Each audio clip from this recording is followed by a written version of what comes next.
Ngayon naman po ang DOJ, mga bossing, may sagot po doon sa sinasabi o gusto ng mga Diskaya na sila daw po ay maging state witness. Yung testimony nila is ayan.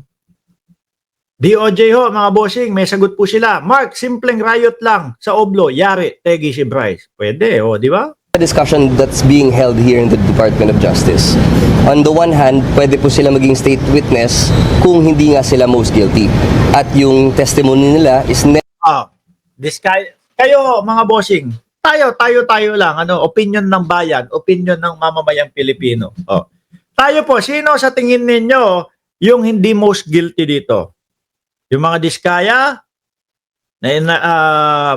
na medyo selective ho yung kanilang memorya at ang gusto lang na pag-uusapan ay 2022 to 2025 at sabi pa nga nung lalaki is kaya po namin ginagawa to kasi po sumusuporta kami kay Bongbong Marcos. Alam ng mamamayang Pilipino kaya nagsulputan yan at kaya kayo nandyan. Kasi kasama yung inyong mga negosyo doon sa top 15 na nabanggit ng Pangulo. At yung may mga substandard etc. na sinasabi. Di ba? Ngayon sino sa tingin ninyo ang hindi most guilty at yung nakikipag-cooperate sa batas? Parang mas nakikita ko yung Bryce Hernandez. Di ba? Talagang kapag ka nagbigay naman ng pag nagbigay ng pangalan, may nakaakibat na, eto text message po, ganito, ganyan, eto po picture nila, ganito, ganyan. Yung dito sa mga Diskaya, binanggit, ang dami. Si Teodoro, pangalan nito, yung Kemin Mendoza, si Atayde, etc. Kung sino-sino pa, pati yung kalaban sa politika, binanggit. Ano mo dyan, boss? Ano ang ebidensya mo dyan? Ledger po namin. Hindi naman pwede yun. Tapos wala pang mga perma. Diba? Malabo hong mapunta. At kung sakali na gusto talaga nilang maging state witness, ano daw po ang gagawin, Sir Miko Calabano? It's absolutely necessary for the case to stand in court. Kaso nga lang po, ang lumalabas po sa mga statements nila ay mukhang kakonsyaba na nila from the very start. Yung mga contractor, pati yung mga ibang politicians, at before po yan sa implementation ng project.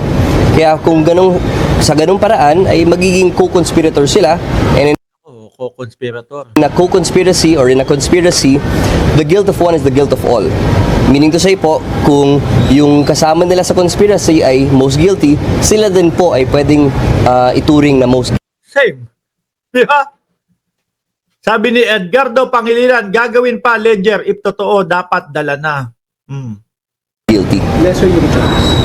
So, that is still yet to be seen. We're still, wala pa namang formal investigation, di ba? Ang lumalabas lang sa mga statements nila sa Congress at Senate, yun.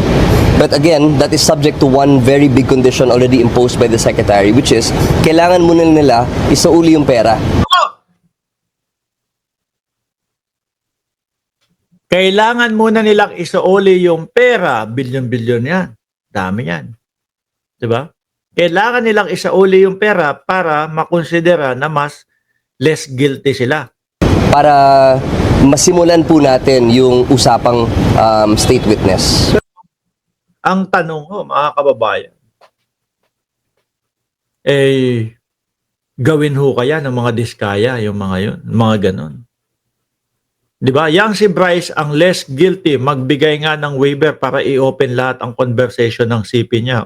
It doesn't necessarily mean na kapag binalik nila yung pera, automatically they will be considered as No, not at all. Tanong ko sa inyo, mga kababayan, tingin nyo ibabalik ng mga Diskaya yung pera kung sakali man na meron dapat ibalik? Baka hindi, baka manghinayang sa payong. Yung Rolls Royce pa naman mga bossing, binili yun dahil daw sa payong, no? It is a precondition to even consider them. Kasi po, ang sinasabi po ni Secretary, hindi naman po natin pwedeng hayaan sila na, to get a good laugh out of this na maging state witness sila and still may unjust enrichment on their part. Hindi. Mahirap po yan. Ako, sabi ko nga ho sa inyo, mga kababayan, mas nakikita ko na mas malaki ang tsansa na maging state witness dito yung Bryce Hernandez. Nakikipag-cooperate. Pag nagsalita, bumigkas ng pangalan, may ipapakitang backup na magpapatunay kung bakit niya sinabi yung pangalan. Di ba? At umaamin. Sabi ni Tato, malaking bagay na isinorender ni Bryce yung phone niya for investigation. Alam naman po natin, and that will be seen and validated through all the documents that will be established by the Truth Commission that is going to be established by the President, na kung gaano karaming pera ang nakuha nila in a very illegal manner. So that will also be verified by the BIR and all those agencies that may have documents regarding their transactions. Tapos ito po sabi ni Ma'am Jane Wanson, kapag ganyan daw ang style no diyan sa Senado, pag ganyan ang patakaran o style sa mga gustong mag-witness, wala nang lalabas para malaman ang katotohanan, no? Kaya kung trip ka doon ka ipakulong doon sa mga sa mga pulungan ng mga convicted na, doon ka dadalhin maipipilit nila 'di ba? Ngayon, mga bossing, babalikan ko lang si Marcoleta kasi nakalimutan yata natin itong si Marcoleta. Na konsulta ang Blue Ribbon Committee. Ayan. Grabe, ibang klase itong magtanggol si Marcoleta, tsaka yung sinasabi niya pa na kausap yung lawyer, etc. Kung ano-ano mga sinasabi. Boss, ayan, kagaya nung nandiyan sa title namin, no? Nabayaran po ba kayo ng mga ng mga diskaya? Mahina ang ulo mo, Marcoleta, pag sinabi mong sinasabi ko na binayaran ka ng ng mga diskaya. 3 question mark ang nilagay ko diyan para sigurado, no? Kasi siyempre mga kababayan, hindi maiiwasan ng mamamayang Pilipino magtanong ng gano'n. Bakit gano'n? Parang pabor na pabor itong si Marcoleta at biruin mo, tinanong pa, naka-bulletproof po ba kayo? Kasi kailangan protect at all cost ang mga diskaya. Yun tuloy yung mga naratibo ng mga DDS.